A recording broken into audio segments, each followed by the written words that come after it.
So good to see you. Please rise in body or in spirit. Let's sing together. This is Gather the Spirit by Jim Scott. Gather the Spirit, harvest the blood.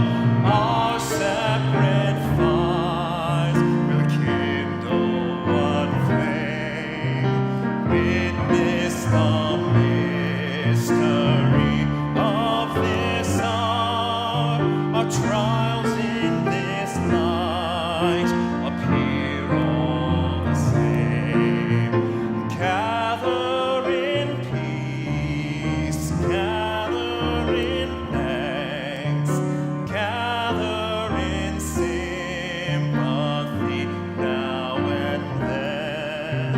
Gather in hope, compassion, and strength. Gather to celebrate once again. Gather the spirit of heart and mind. Seeds for the sowing are laid in store, nurtured in love and conscience refined, with body and spirit united once more. Gather in peace, gather in thanks, gather in sympathy now and then.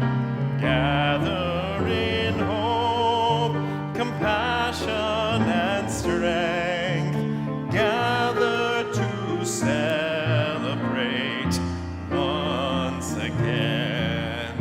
Gather the Spirit, growing in all, drawn by the moon and fed by the sun.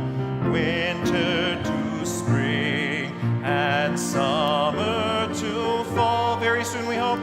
Rivers of life resounding as one. Gather in peace, gather in thanks, gather in sympathy now and then. Gather in hope, compassion, and strength. Gather to celebrate once again. It's a smooth transition.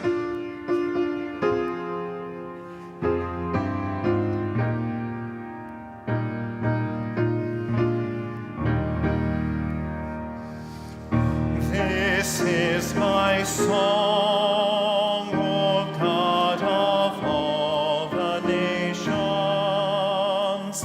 a song of peace for lands afar and mine.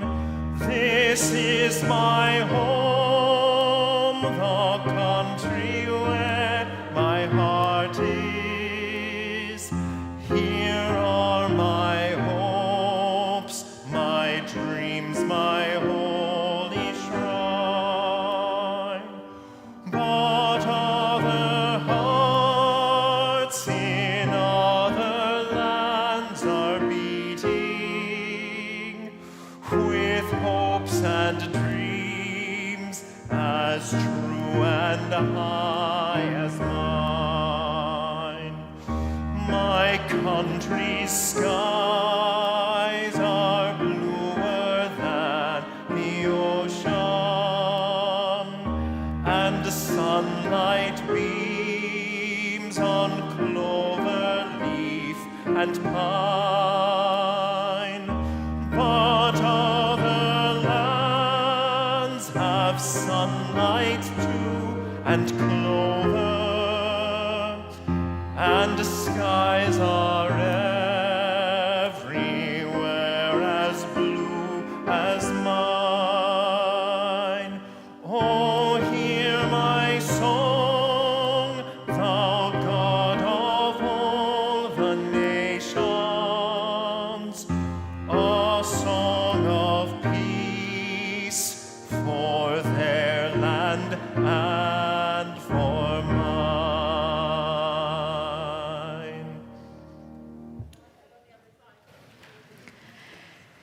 Good morning. Boy, August makes herself known, does she not? It is hot and humid out there. Thank you for being here this morning. I am the Reverend Megan Lloyd Joiner, community minister here at the Unitarian Universalist Congregation of Atlanta, where we are transforming lives through courageous action and soulful connection. We are so glad that you are here this morning. If this is your first time here, you are especially welcome. If you are joining us on the live stream, we are so glad that you are part of this community. Whoever you are, wherever you are on your journey, you are welcome here. I want to especially welcome anyone visiting from out of town this morning and lift up the efforts of the many UUCA members and many UUs from around the country who answered the call that went out to come to Atlanta to canvass this weekend so that the people of Atlanta can vote this fall on the use of the Weelaunee Forest. Currently slated to be recast as a police training facility. So if you were out canvassing this weekend, or if you have signed the petition to get this referendum on the ballot, thank you for putting your faith into action. Sure. And if you are looking for more information on the campaign, stop by in the social hall to see my friends, the Reverend Kathy Ryan Starr and Jason Leiden, in the social hall after the service. They can give you more information about that campaign and let you know how to get involved if you would like to be. I am blessed this morning to be here and to be leading worship with Sonia Tensley Hook, with Willie Sullivan, wherever he is, with Mark Honeycutt. Sarah Dawn Peck has an amazing song to share with us. Eric Pohl, Gabriel Bishop is going to blow your mind, and Don Milton, who just celebrated 15 years at UUCA.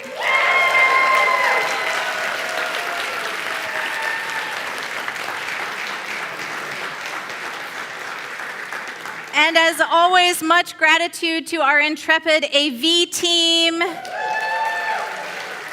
and to our radical welcome team. It is such a joy to be with you. Welcome, welcome, welcome. And now I would like to ask Sonia Tinsley Hook, liturgist and lay minister, to light our chalice, and let us say the words of the chalice lighting together.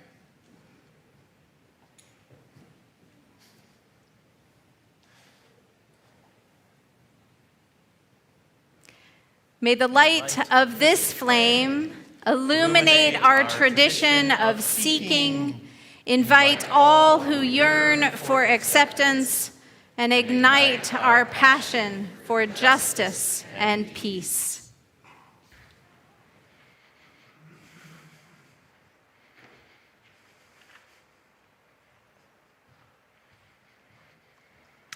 Are you ready for a story? Our story today is based on a European Jewish folktale. It's entitled The Dream. Once there was a woman who lived in a simple village. She had a simple life with few needs. One night, she had a dream. She dreamed a treasure was buried under a bridge far away in the capital city. The dream did not feel like a dream at all. It felt as though it was really happening to her. Have you ever had a dream like that? She saw herself approaching the city, digging under the bridge, and discovering a beautiful box full of the best treasures. The dream filled her desire for something she previously did not even know she lacked. The next night, the woman had the same dream. It was just as before. She was even wearing the same clothes and her gray coat. On the third night, she wondered if she would dream again. She did, and all the details were the same. She was now convinced that there was indeed treasure to be found under the Capitol Bridge. She asked her neighbors to watch her house, put on her gray coat, and set off for the long trip to the Capitol. After a few days, she arrived. When she approached the Capitol Bridge, she was surprised to see a guard. Thinking that the guard would surely not let her dig under the bridge, she waited. But she could not gain access to the bridge. When one guard went off duty, another came on. Finally, she could stand it no longer. She approached the guard and confessed that she had dreamed she would come to the Capitol Bridge, dig in the earth, and find a rare treasure. "That is funny," said the guard. "For the past few nights, I have had a most vivid dream too. I dreamed of a woman looking just like you who lived in a simple house in a simple village far, far away. But the strangest part of the dream was that in the oven of the woman's house was hidden a rare, beautiful treasure." Upon hearing this, the woman hurried back home. Sure enough, there was a treasure hidden in her oven. It had been right where she could possess it all along.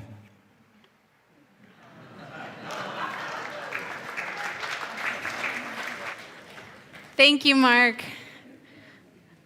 I am delighted to welcome members of my family to the chancel to lead us in this morning's movement prayer, Arden Joiner Clark and her dad, Anthony Clark.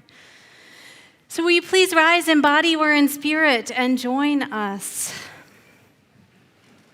First, we bow to honor the spirit of life.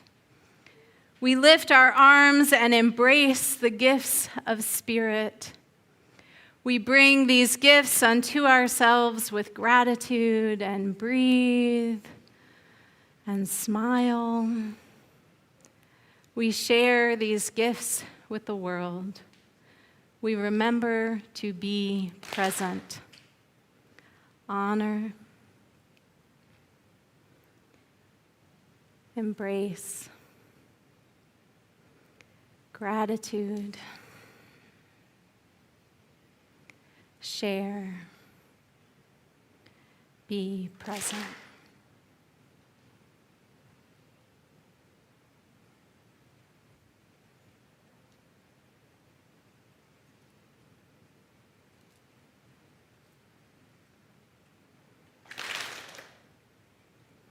Thank you. Thank you. At this time, we would like to invite our children 5th grade and under to exit and join preschool or the creative workshop this morning. Please note that the location for these are just down the hall on the first floor. And as our children recess, I invite you to take this opportunity to greet your neighbor, especially someone you have not yet met.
flashing on a highway. I wonder if we're gonna ever get home. I wonder if we're gonna ever get home tonight.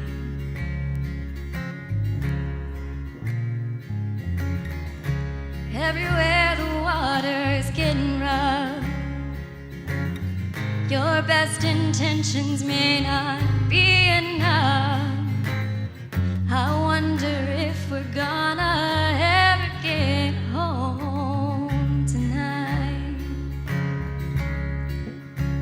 But if you break down, I'll drive out and find you. If you forget my love, I'll try to remind you and stay by you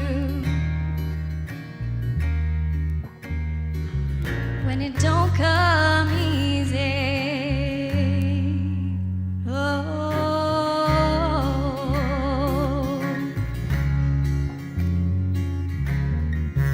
I don't know nothing except change will come.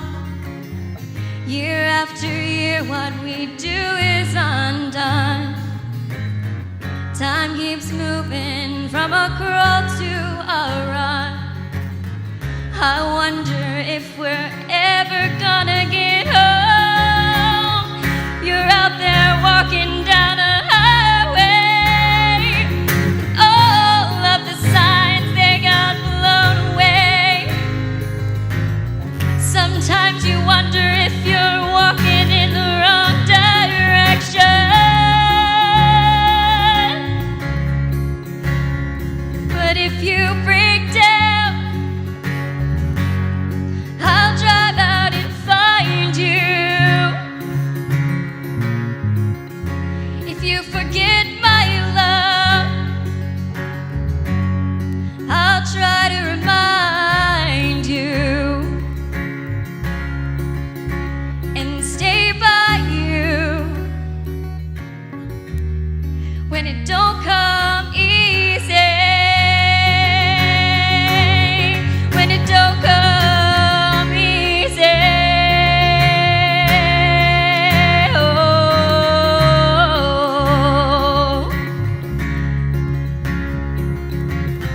So many things that I've had before, they don't matter to me now.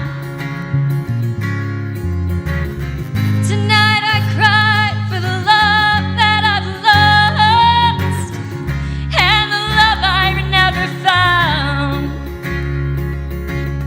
And when the last bird falls and the last siren sounds, someone will say what's been said before. It's only love we were looking for. So when you break down, I'll drive out and find you. If you forget my love, I'm gonna try to remind you. I'm gonna try to remind you, yeah, and stay by you when it don't come easy. When it don't come easy.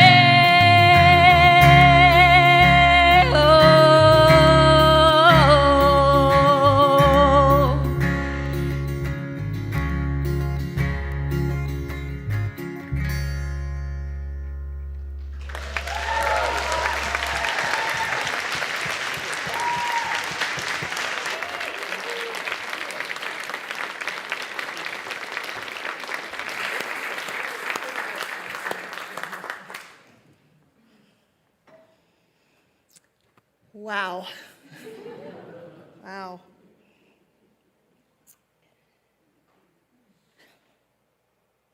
And an old priest said, speak to us of religion. And he said, "Have I spoken this day of aught else?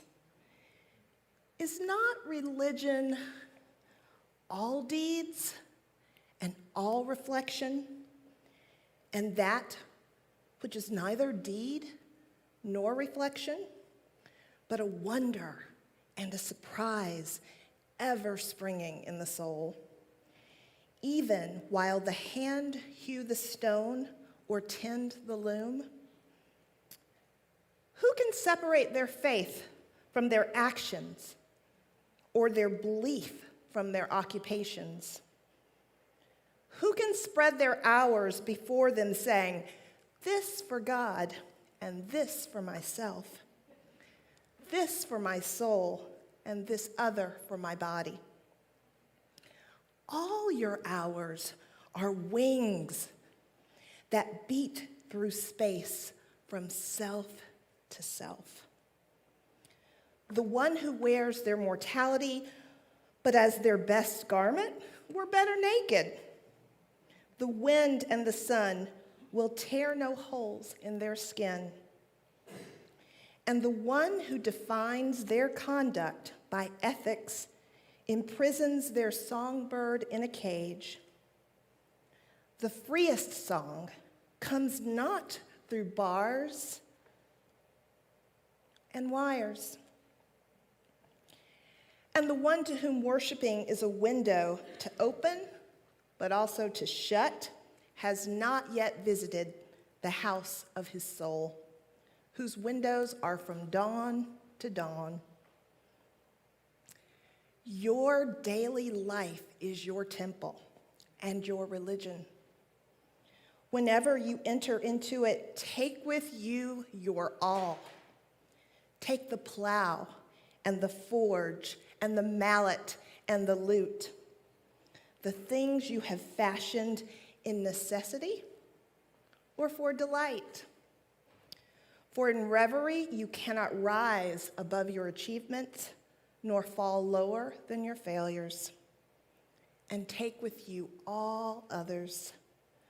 For in adoration you cannot fly higher than their hopes, nor humble yourself lower than their despair. And if you would know God, be not therefore a solver of riddles. Rather look about you, and you shall see God playing with your children. And look into space, and you shall see God walking in the cloud, outstretching God's arms in the lightning and descending in rain. You shall see God smiling in flowers, then rising and waving God's hands in trees. Amen.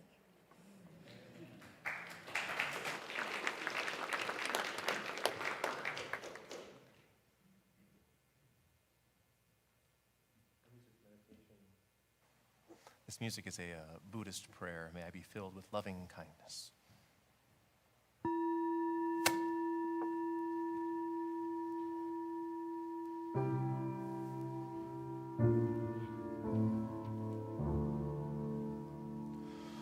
May I be filled with loving kindness. May I be well. May I be filled with loving kindness. May I be well. May I be peace.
peace. May we be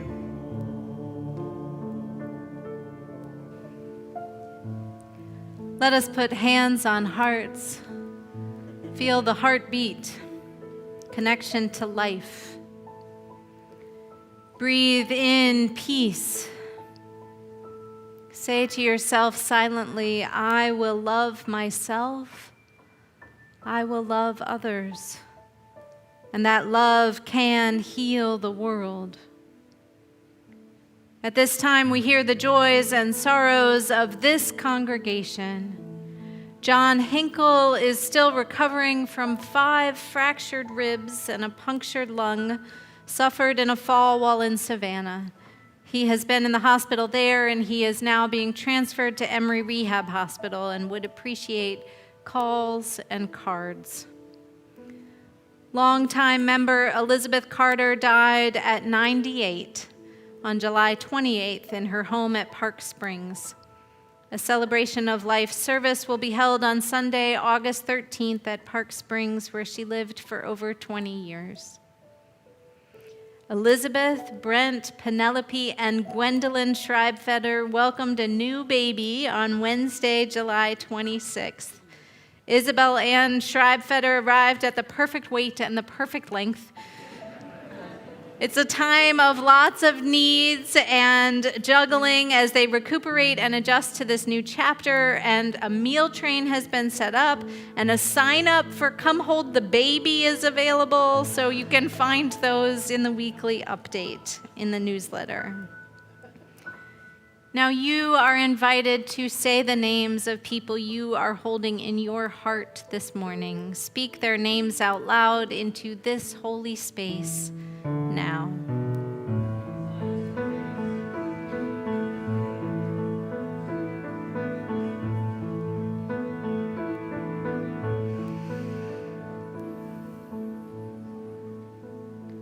May all beings find connection. May all people find comfort. May all of us find ways to be more loving to one another. Spirit of life, love, eternal, we rest in holy gratitude.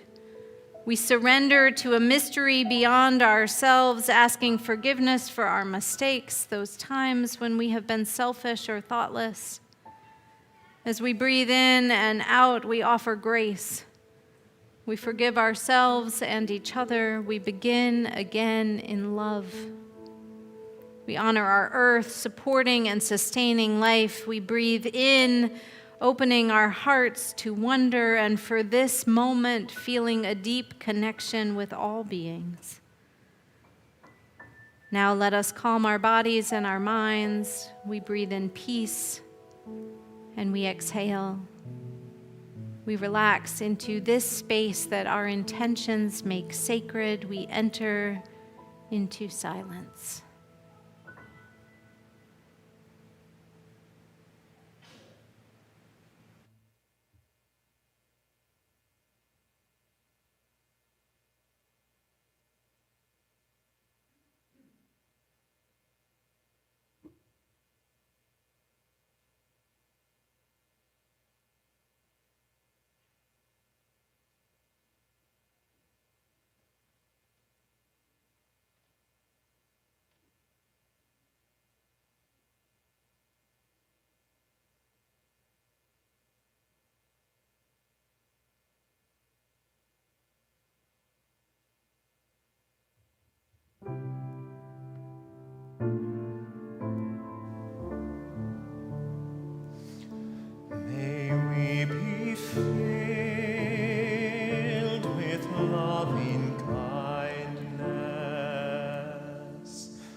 Good morning again. In her poem, Loving the World, the poet Mary Oliver proclaims, "My work is loving the world. Are my boots old? Is my coat torn? Am I no longer young and still not half perfect? Let me keep my mind on what matters, which is my work." One of the many things that I love about being a UU is that our work, like Mary Oliver's, is loving the world. When my daughter, who is now 17, was much younger, one of my favorite ways to volunteer here at UUCA was to organize children's activities. There were years of overseeing the Christmas pageant, the Easter egg hunt, Halloween festivities, trunk or treats. But because we were UUs, and because we take our work of loving the world so seriously, there was an abundance of other holidays and traditions to joyfully celebrate together. For Ramadan one year, we made calendars that showed the phases of the moon using Oreo cookies. Got to bite them into the right shape. And then we decorated moon cookies to celebrate Eid, the breaking of the fast.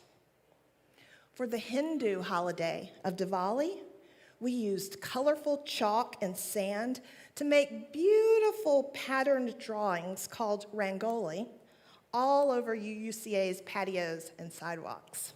And they stayed there a long time. For many years, our family's New Year's Eve celebration started at 5 p.m. in the UUCA social hall, with a countdown and noise making at every hour until midnight so that families with young children could enjoy watching the new year come in together in different time zones across the globe. We practiced New Year's traditions from around the world, and the children were especially fond of the Swiss custom of getting to pour cream on the floor. And also taking turns trying on yellow undergarments, over their clothes, of course, in a nod to the tradition in many Latin American countries of wearing lucky yellow underwear to express the desire for happiness, peace, and good fortune in the coming year. They were not as fond of the Japanese custom of writing a letter of gratitude to one's elders. The least used station, perhaps. Then there was the year when my daughter gathered up the leftover Hanukkah cards that we had used for an activity in the social hall and used them to walk door to door, inviting the neighbors to an impromptu Hanukkah dreidel celebration at our house without letting me know.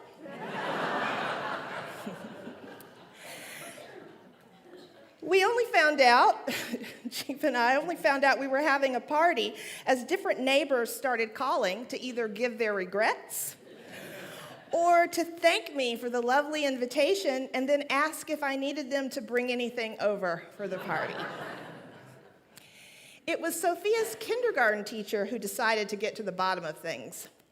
She pulled me aside one day to ask, "I don't mean to pry or be disrespectful, but what religion are you all actually?"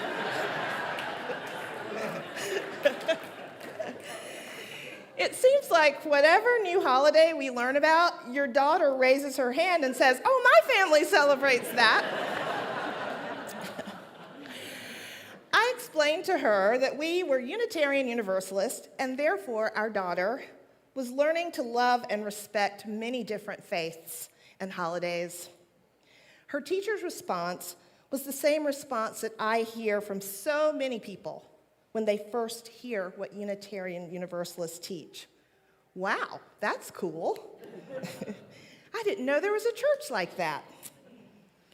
And even after all these years, I still have that "wow, that's pretty cool" reaction myself. I am so proud to belong to this beloved UU community that encourages us and challenges us to seek out the wisdom and joy to be found throughout all of humanity, and not just within our own community of people who might appear to be just like us. This is a community in which we come together to do the essential and joyful work of loving the world.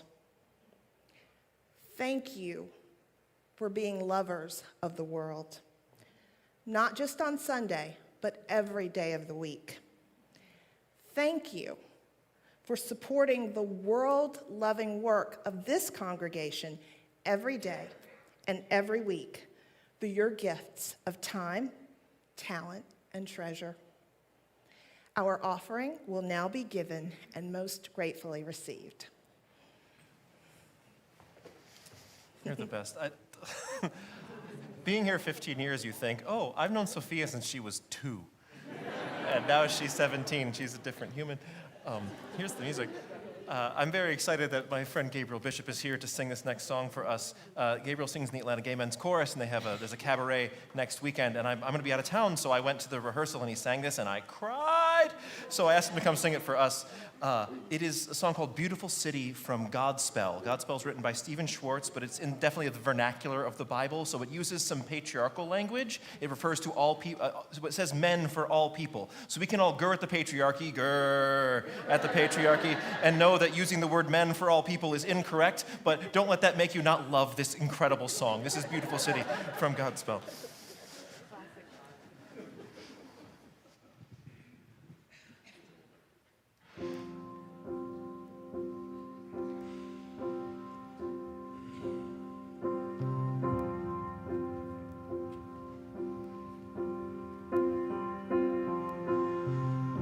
Out of the ruins and rubble, out of the smoke, out of our night of struggle, can we see a ray of hope? One pale thin ray reaching for the day we can build a beautiful city. Yes, we can. Yes, we can.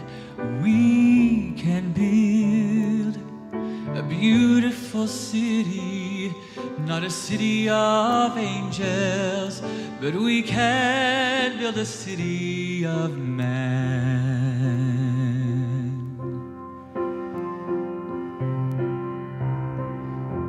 We may not reach the ending, but we can start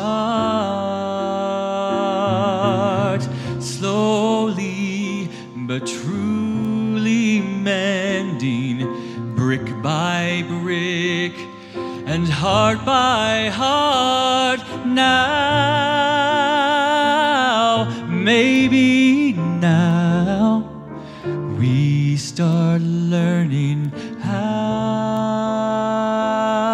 we can build a beautiful city. Yes, we can. Yes, we can. We can build a beautiful city, not a city of angels, but we can build a city of man. When your trust is all but shattered, when your faith is all but killed, you can give up bitter and battered, but you can slowly start to build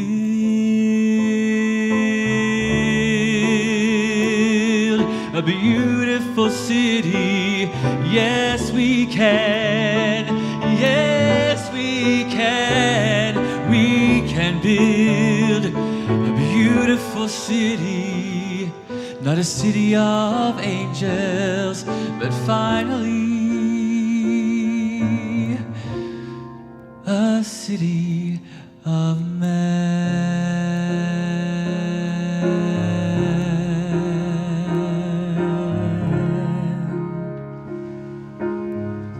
A city of man.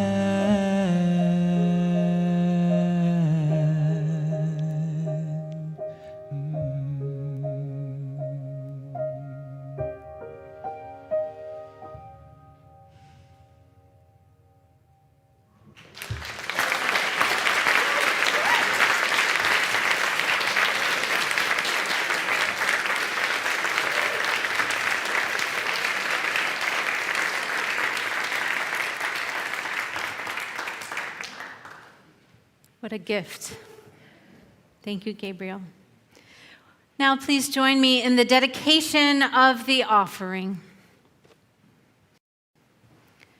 To the work of this congregation, which is weaving a tapestry of love and action we call community, we dedicate our lives, and these are offerings.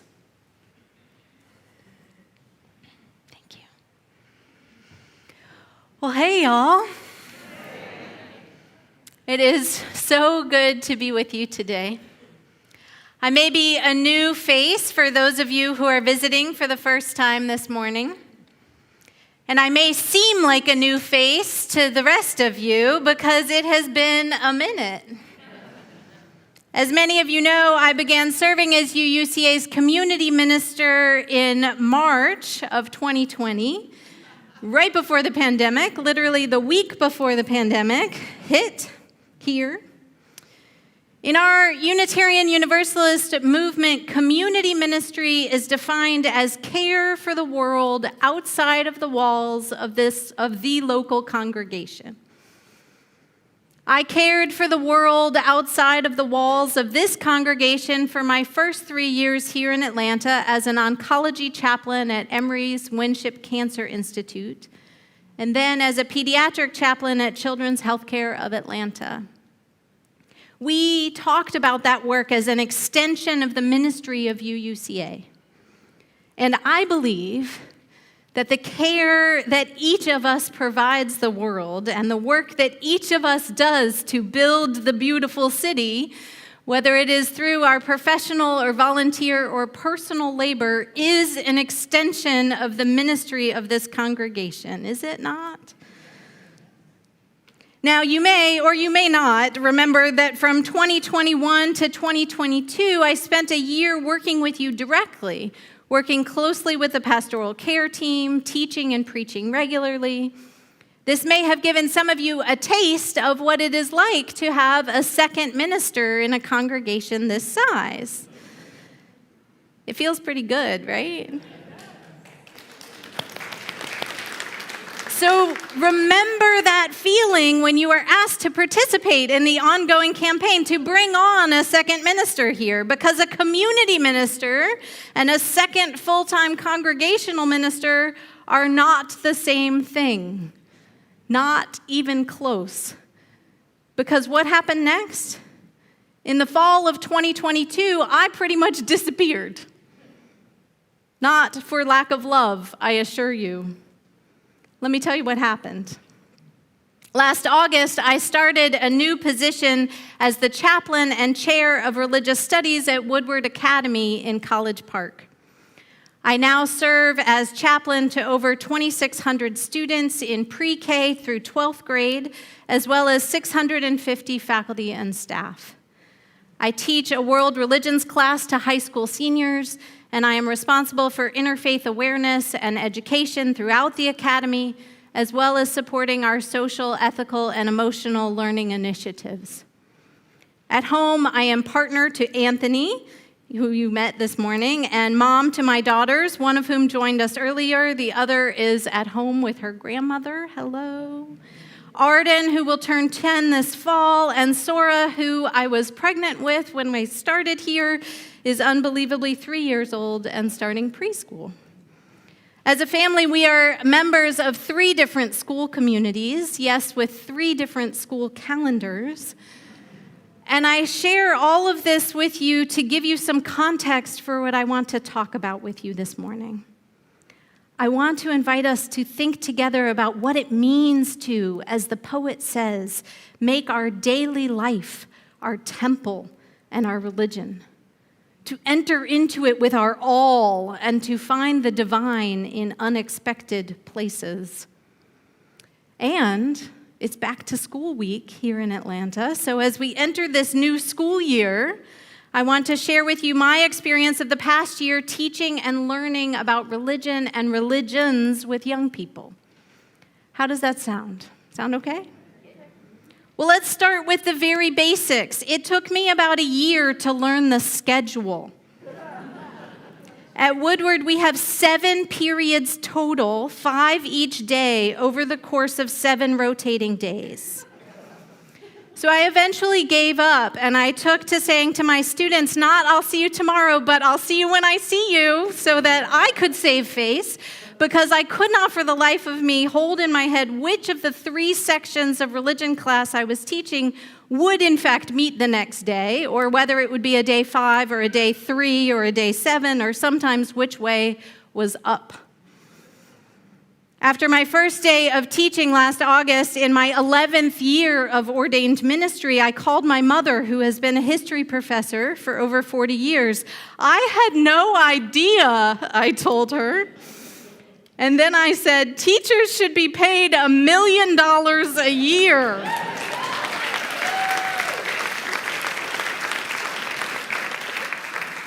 Bless you, teachers. I have done a lot of things in my career. I have pastored churches. I've sat at the bedsides of the dying.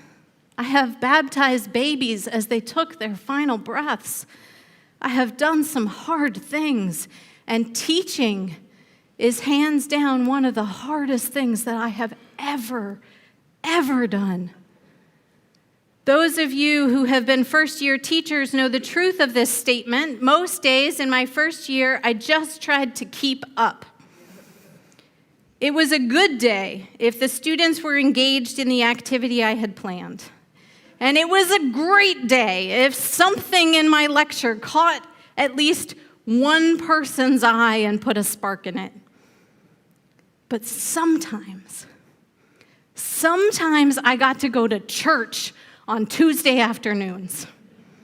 Picture us there, after lunch, pizza or chicken tenders sitting heavy in teenage bellies, the afternoon sun streaming in our classroom windows. Usually I had my eye on at least one kid who was trying desperately to stay awake. And then I would notice the 17-year-old on the other side of the room. I'd watch them take something in. I'd watch it whirl around in their mind, and then I got to see that moment where something shifted for them. I got to watch as something changed the way they saw the world, or people they thought were different from them, or how they saw themselves, or ultimate reality. I get choked up just thinking about it. Do you know that moment? Some of you are nodding. You know that moment. I invite you to think back to the first time, or maybe the last time, that something shifted in the way you saw the world, or people who you thought were different from you, or yourself, or ultimate reality. What was it that made that shift? Where did it happen? Who were you with? What did it feel like in your body? For my students last year, sometimes what struck them so powerfully was hearing that the Buddha had some of the same questions about life that they did. Or that Chief Seattle understood the rivers of the land as the blood of his ancestors. Other days, it was the revelation for some that Jesus of Nazareth was himself Jewish. And still others, it was the idea that the Hindu concept of ultimate reality is known both as Brahman, all that was, all that is, and all that will be, and Atman, the individual soul, and the fact that these concepts are interchangeable. Let me say that again. In Indian philosophy, the concept of ultimate reality is known as both Brahman, all that was, all that is, and all that will be, all of reality, and Atman, the individual soul. And these concepts are interchangeable. So in Indian philosophy, each of us is considered all that there was, all that there is, and all that there will be. And that's enough to burst through a post-lunch food coma, I think. And I say I got to go to church on these afternoons because every once in a while, even though I have an academic, not a devotional classroom, the same thing would happen for me in what I began to think of as the sanctuary of my classroom, as happens for me at church on Sunday morning. It's that experience of watching a window open and wings beat through space. It's that experience of insight and revelation and wonder. It's that surrender to the ineffable, that zoom in, zoom out moment when we realize how small we all are, and yet how powerfully connected we are to the infinite. When we remember that we, sitting here with the most powerful computers in our pockets, are but a heartbeat away from our cave-dwelling ancestor who looked up at a sky full of more stars than we can possibly imagine and wondered, how did this all come to be? What could it all mean? And who the hell am I? Where does that happen for you? What do you do when it does happen? And I ask that because sometimes these moments stop me in my tracks and goosebumps cover my skin and I take a sharp breath in and I wonder sometimes what my students might think when this happens. I wonder if they notice at all and understand that the truth is they probably do not. And I've given up searching for alternative names or explanations for what's happening because for me at this point, it's just God. It's a God moment. Now, I wouldn't have said that as a Unitarian Universalist child or a teenager or even as a young adult. And believe me when I tell you that is a long story. We don't have time for it. I'm not going to take you through it now. But suffice it to say, my path to ministry, to religious life, and yes, to God has been a continuous journey of resistance and surrender. And so I find myself in this new chapter, one in which I am responsible for providing spiritual grounding for a religiously diverse, non-sectarian school community, and for stewarding high schoolers' academic exploration of religion and religious life. How does one even begin to undertake such tasks? Well, we start with the basics once again. What do we mean by religion? I tell my students that the definition of religion depends on who you ask, and that some scholars argue that even the act of attempting to define religion as religion is in of itself a colonial enterprise rooted in oppression.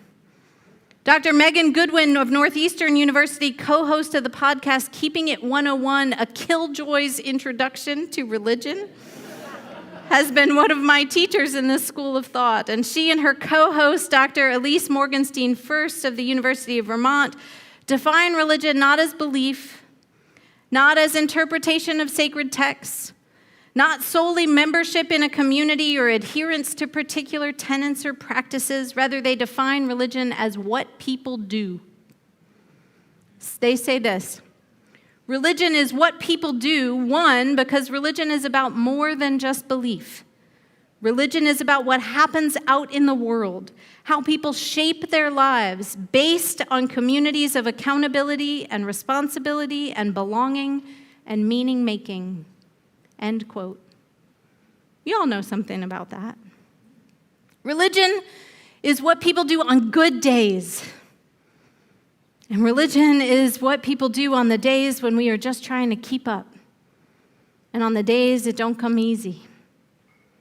Religion is about being in community with people who will drive out and find us.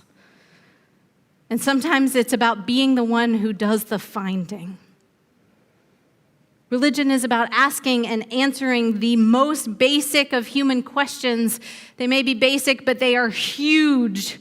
Religion is asking and answering the biggest questions of human life in community with other humans. It is hard to be a human being. Amen. It is hard to be a human adult, and it is harder still to be a human teenager. Over the past year, I have become increasingly aware of the sensitivity with which it is necessary to approach life's big questions in my class. I understand that many students are asking themselves on a daily basis, why are we here? Not just here, but here.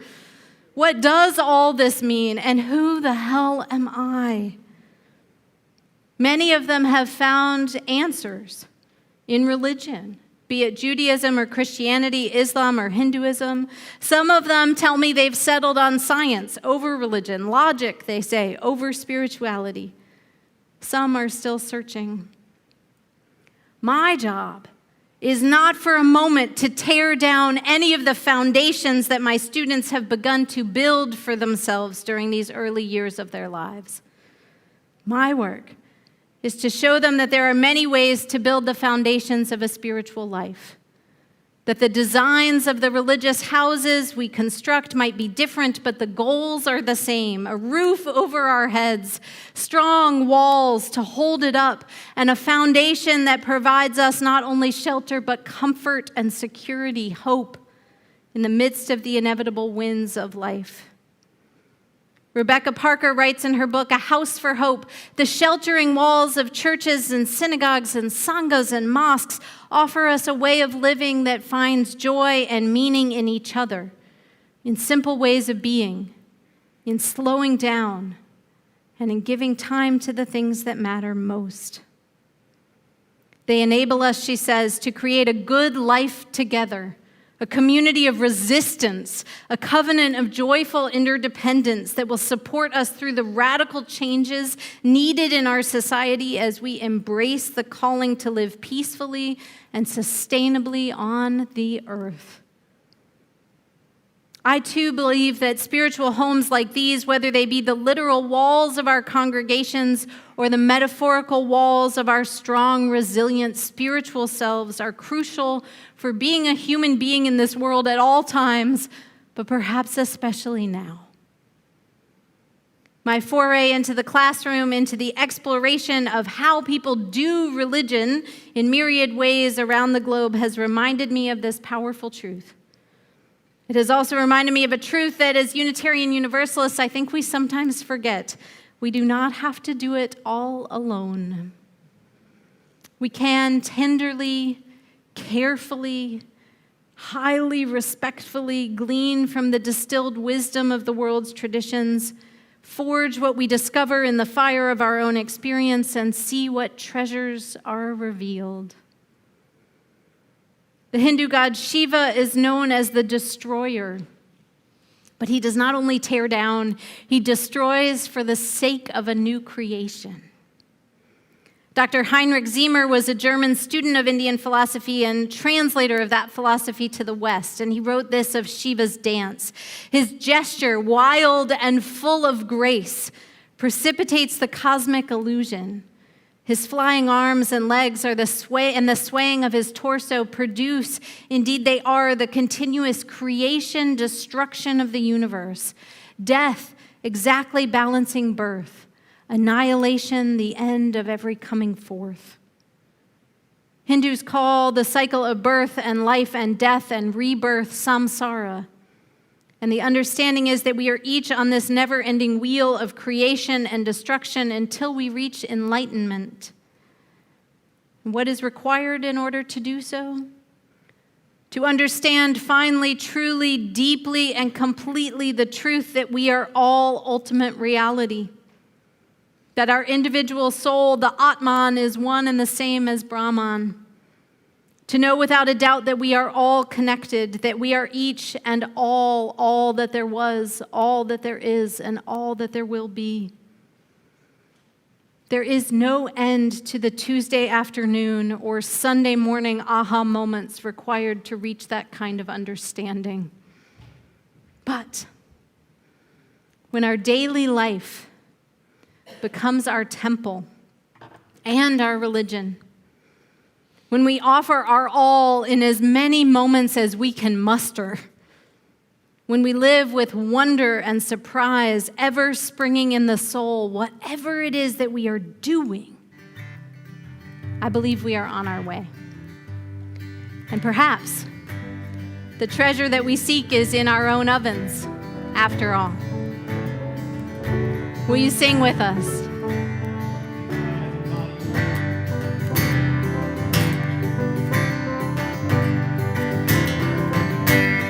Love will guide us, peace is tried us, hope inside us will lead the way on the road from greed to giving. Love will guide us through the hard night. If you cannot sing like angels, if you cannot see for thousands, you can give from deep within you. You can change the world with your love. Look into space. Is it not wild and full of grace? Love will guide us through this era of trial and tribulation and through each day of our lives as we work dawn to dawn to build something beautiful, to love one another, and to attune to that which is beyond us all. So go from this place in peace and take courage, friends. Love will guide us home.